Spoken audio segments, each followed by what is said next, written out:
虽然阿拉伯世界同以色列水火不容，然而在广袤的中东总会存在那么几个同以色列眉来眼去的叛徒。实际上，在22个阿拉伯国家当中，有5个国家同以色列建立了外交关系。其中，埃及与约旦之所以在上世纪同以色列握手言和，是被以色列通过中东战争彻底打服的结果。另外3个与以色列建交的阿拉伯国家是阿联酋、巴林、摩洛哥，而他们于2020年集体背叛阿拉伯世界的原因，则都与2020年美国大选与海湾新晋二哥阿联酋有着密不可分的关系。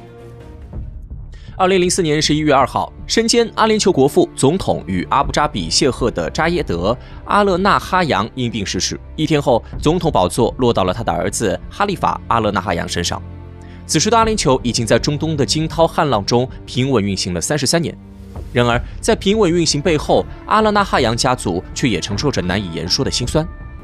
实际上，阿联酋在成立之初就埋下了许多不稳定的地雷。早在1971年，9个部落酋长开会商讨是否成立阿联酋的时候，与会者的大多数意见就是保持各自的独立。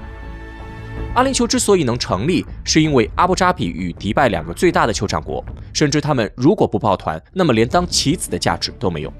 于是2大酋长联手承诺会向剩余部落进行经济倾斜，这样才说服了其中5个酋长联合成立了阿联酋这个松散的国家。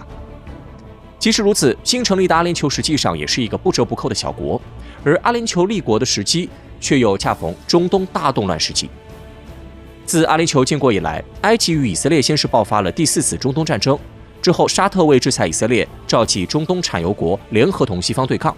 然而，在埃及出人意料的背叛阿拉伯之后，伊朗又爆发了突如其来的革命，令上世纪末的中东继续成为战争策源地。面对家门口发生的这些惨剧，立国之初的阿联酋在外交上没有丝毫的自主性，只会紧抱沙特大腿，听天由命。第1任阿联酋总统扎耶德的后半生就是在这种战战兢兢中度过，而等到哈利法接过总统宝座的时候，这位已经等了35年的王储已经不想再过这种听天由命的日子了。在哈利法接手了父亲遗留下来的国家之后，他立即意识到此时的阿联酋已不可与33年前同日而语。当初的阿联酋是一个人口不过数十万、一无土地、二无资本的小国家，然而石油彻底改变了他们的命运。在2004年时，吸引了大量移民的阿联酋总人口近500万，经济规模在中东仅次于沙特、伊朗与土耳其。同时，得益于较小的人口规模，阿联酋每年的内部开销远小于上述国家，因此哈利法手中有大量的资金可用于阿联酋的经远外交上。在接任阿联酋总统之后，哈利法为了快速提升阿联酋的独立形象，利用阿联酋的国家储备与阿布扎比酋长国自己的石油收益，展开了一轮极为慷慨的对外援助。他首先在伊拉克战争后以慈善家的样貌介入伊拉克局势，为伊拉克的战后恢复贡献了大量资金。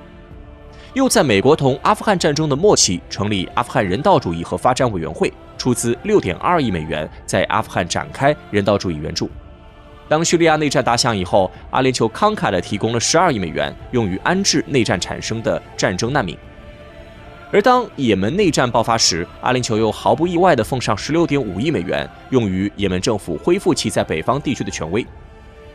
哈利法不仅对外援助极其慷慨，在对内投资上也一点不含糊。就任以来，他高度赞赏了迪拜酋长的多元化发展战略，并投资大量资金帮助迪拜与阿布扎比2座城市向沙漠腹地扩张。哈利法对内慷慨的知名例子莫过于世界第1高楼的更名事件。迪拜酋长为了打造旅游之城的概念，于2004年开始兴建名为迪拜塔的超高层建筑。然而，迪拜塔工程后半段恰逢2008年金融危机，被金融风暴压得喘不过气的迪拜只能向阿布扎比酋长哈利法求助。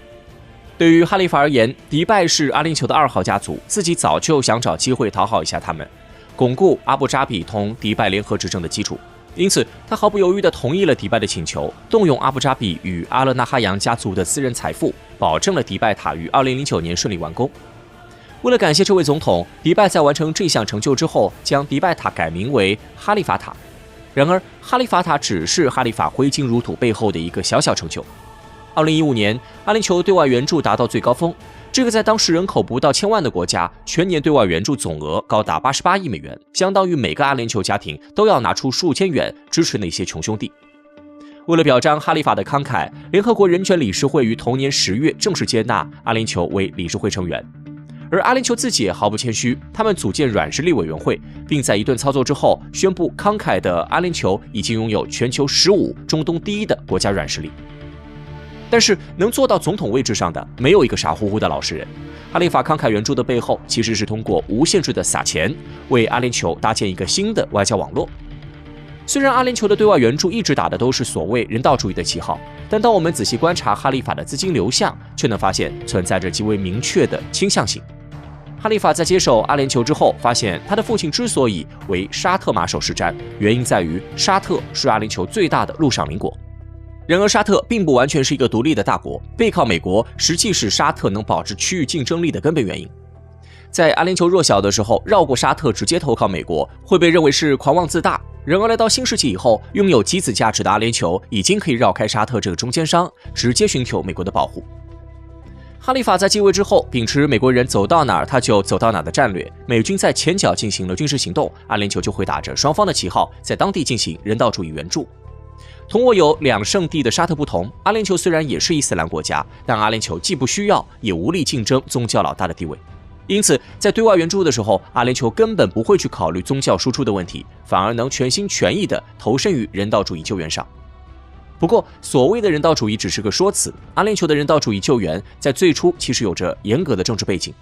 譬如，在2010年之前，阿联酋为稳定埃及局势，为埃及提供了大量援助。而等到2010年埃及政变之后，阿联酋又对当地日益恶化的生存状态不管不顾，出于政治考虑，果断停掉了对埃及的援助。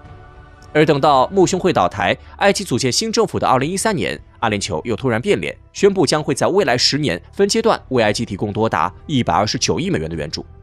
实际上，哈利法是第一批认识到美国内部的分裂的中东政治家。他很清楚，一旦美国在中东的影响力减退，那么阿联酋将很有可能被美国战略放弃。到那时候，没人能保证阿联酋不被伊朗吃大户。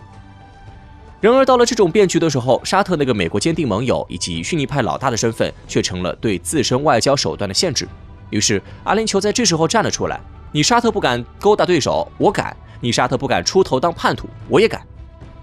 在叙利亚内战之初，沙特、阿联酋同美国一道，是叙利亚反政府武装的坚定支持者。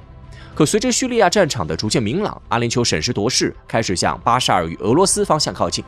有了人权大国的形象，阿联酋不管干什么都能占据个道德高地。于是，在2018年，阿联酋做了阿拉伯世界的出头鸟。哈利法开始减少对叙利亚反对派的援助，恢复了同巴沙尔政府的外交关系，并牵头提议恢复叙利亚的阿盟席位。早就苦于花钱打水漂的沙特早就对此求之不得，但作为阿盟老大，还是多少要矜持一些。于是，在阿联酋开始转向后，我们能看见他的每一步都走在了沙特前面。叙利亚问题上如此，阿伊问题上也如此。在伊朗崛起之后，沙特很快就意识到，伊朗会取代以色列，成为对沙特主导的阿拉伯世界的最大威胁。然而，即使是为了对抗伊朗，与伊朗媾和也意味着背叛。毕竟，当年沙特从埃及手中接过阿拉伯老大，靠的就是谴责埃及单独同以色列讲和。因此，即使沙特有心，也无法带头和以色列讲和。但是，阿联酋再一次走到了沙特前面，阿联酋比沙特还要担心伊朗的威胁。而自2016年特朗普上台以来，这位希望在中东外交破局的美国总统，又急切地盼望着能有阿拉伯国家与以色列实现外交破冰。既能讨好沙特，又能讨好美国，同时还有助于反伊朗联盟的组建，那么何乐而不为啊？于是，在2020年发生了开始的那一幕。当年8月13号，阿联酋、以色列与美国3方同时宣布，阿联酋将与以色列实现关系全面正常化。在阿联酋同以色列建交之后，中东阵营老大的沙特本想有样学样，加速同以色列关系正常化的进程。然而，令人意外的是，阿联酋的外交成就最终并没能帮助特朗普赢得大选，沙特与以色列关系合法化的道路也就这样中断了下来。虽然阿联酋甘愿为沙特踩雷，但是每一次事件之后，阿联酋因敢于吃螃蟹，话语权都在稳步提升，而沙特却因为瞻前顾后，越来越不受盟友们待见，最终意识到已经无法限制阿联酋的沙特，做出了一个令人意外的决定，而这便是沙特在北京与伊朗实现了全面和解。